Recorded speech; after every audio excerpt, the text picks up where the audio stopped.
Are you aware Namibia is one of the richest countries in Africa, yet most Namibians live in extreme poverty? Yes, but now there's a good news for the Namibians, as we have the hardworking Pan-African woman. Now we are forwarding to Namibia to see the woman. We cannot continue as a country and continent whereby we send our resources to be processed in other countries. Fatherless Africa. Yeah, actually, Namibia is known for its high-quality diamonds, some of the best in the world. The country also mines uranium, gold, and other minerals, playing a vital role in its economy. Look at the environment at night, we are so tired, but we got to forward to every part of Africa, the villages, the students, we love everywhere. It's in Namibia, so nice. I love the place. You see, these are the things we want in Africa. We can make it, our leaders. We are just praying on you to also do your best to make Africa a better place.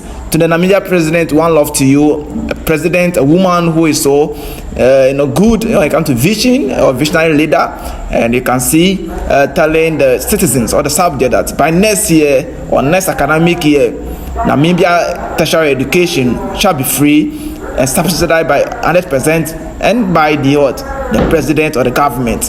These are the things we want. If Namibia is mining hot gold, diamond, bauxite, this kind of things, what at all can we not do?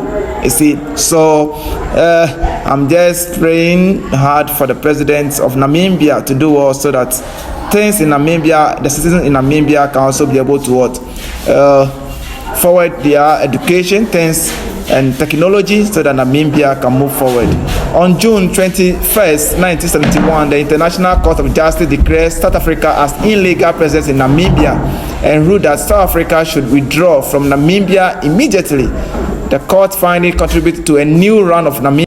Yes, actually, people be wondering, the kind of religions, in all religious activities in Namibia. Yeah, when they come to Namibia, it's mostly by Christians, 80%, and 20% also carry their own, But religions cannot be divided as when it comes to Africa. So the only thing is work hard together to build our country, our continent, and make Africa a better place.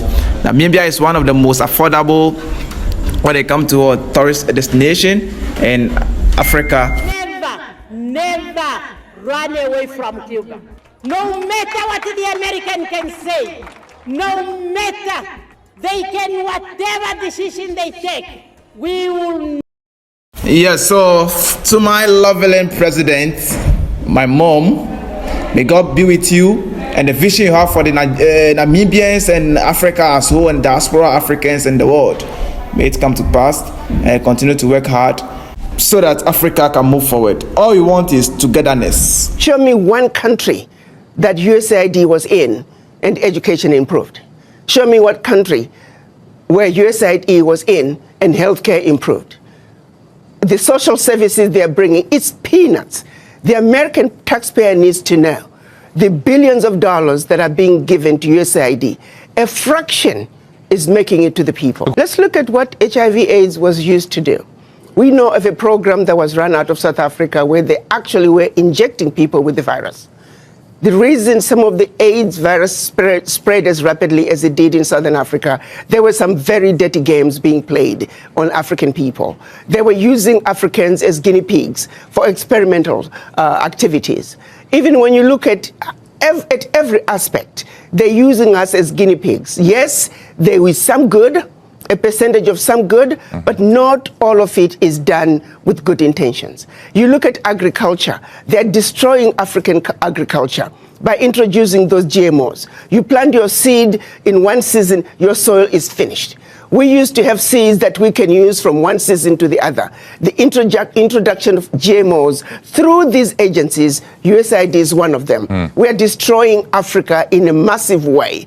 A little good is coming out, but by and large, the end result, they mean no good. They can turn around and give us an inventory and say, as long as you have been in Africa and also other parts of the world, show us your success rate. You claim you are helping governments with education and healthcare. Show us your success rate. But I also turn around and say, African governments, why do you need this little aid to assist you in providing proper health care, proper education? The average African government can afford to provide those services for their people. Why does such a continent that did so much to help Europe recover continue to be so poor? Let's be realistic here. Let's not talk about peanuts. Africa does not need the aid. What we need is for those who are exploiting Africa to stop. Africa has everything it needs. If Africa could have contributed as much as it did to the recovery of Europe post-World War II, why wasn't Africa equally developed? This is a wake-up call to the African leaders to take inventory of what is really happening in their countries. Do they really need the peanuts that are coming in as aid? What is really going out? If I may use the example of what happened in Niger when the government decided they were going to take over the mining of their uranium. The French companies that were mining the uranium were paying the government 80 cents a kilo for the uranium, and then turning around and selling the uranium to the rest of the world at 200 euros a kilo. So that one move from the Nigerian government to say we are now going to take ownership of our own uranium, they went from realizing about $1 billion in uranium resources to over 300 billion a year. Do you realize what I'm talking about? No amount of NGO could bring that kind of money. And this is only one mineral. Now imagine the country taking inventory of all their minerals and benefiting from their natural resources like the rest of the countries in the Western world. That is what African leaders need to. Mr. President, all this talk of colonialism and Tony Blair, isn't it time for a new message? No, Tony Blair, why is he concerned about Zimbabwe? It's a serious matter here. You know, interference with our sovereignty is not permissible at international law. Why does he continue to have this obsession with Zimbabwe? Who is he? What is he to us? He never mentions you anymore, sir, but you mention him. What margin of... Well, if he ceases not only mentioning, but even working clandestinely and surreptitiously within the European Union in order to get action taken against us, if he ceases doing that. And business people to take part in the Sabasaba is a very important and very big activities, and for Tanzania the business is here, the market is here because of the population. So we will sensitize them to come, and it's my hope that something tangible will come out.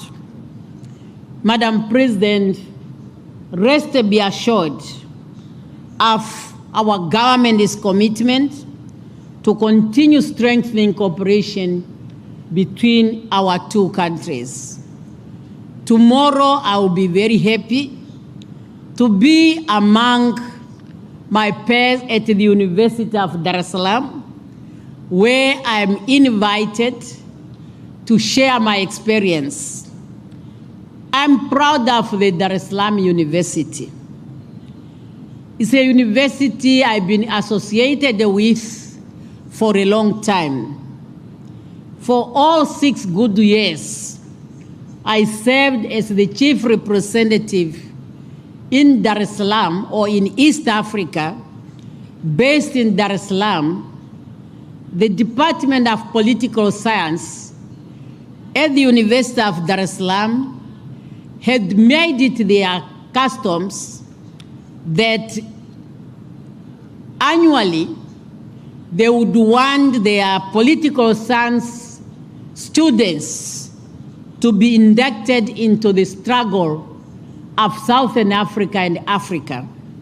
And I'm one of those who have been invited to be part of that induction.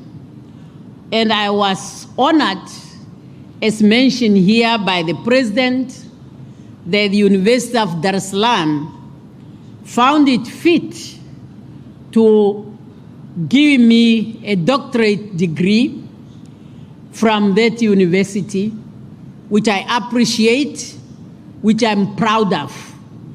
And tomorrow, I'll be very happy to share with the students who are there of my experience, and also to understand their inspirations and what they are yearning to do moving forward. Let me conclude, because when I'm in Dar es Salaam, I wouldn't want to go anywhere. And this is not a joke. It's a place that is so closer to my heart. It's a place where I was shaped politically, and it's a place I appreciate. My Swahili was good, but remember, over 35 years, not really mingling with the Swahili speaking, you can see the damage it has been made. But now that the Trump University are coordinating by advocating and promoting Swahili in Namibia, in my busy schedule, I might find it time to polish up my Swahili, even if it means maybe getting a tutor who can come to the office just for me to recall my Swahili. Sasa nasema kwa wananchi wa Tanzania, nafurahi sana kwa fika hapa Dar es Salaam, nyumba yangu